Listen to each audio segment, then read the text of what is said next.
భూమి నిరాకారముగా, శూన్యముగా, అంధకారముతో ఉందంట. అప్పుడు ఏమంటాడు ఆయన?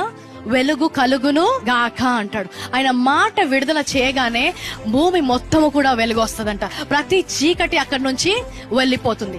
అంతటి శక్తి గల మాట ఆయన మాట. ఆయన ఒక్కసారి వెలుగు అన్న తర్వాత మళ్ళీ అక్కడికి చీకటి రాలేదు. ఒక్కసారి వెలుగు అంటే వెలుగు, సముద్రము అంటే సముద్రాలు, ఆకాశము కలుగును గాక అంటే ఆకాశాలు, నక్షత్రాలు అంటే నక్షత్రాలు కలిగాయి.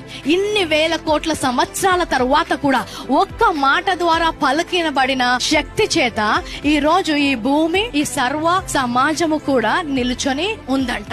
అంత శక్తి గల మాట ఆయన విడుదల చేసే మాట. సో ఈ రోజు దేవుడు ఏ మాట పలికినా కూడా అది కలుగును గాక అన్న తర్వాత దాన్ని ఇంకా తుడిచివేసే శక్తి దేనికి కూడా లేదు. మళ్ళీ అది వెనక్కి కూడా వెళ్ళదు. యెషయా 55:11 ఆయన మాట నిష్ఫలముగా నా యొద్దకు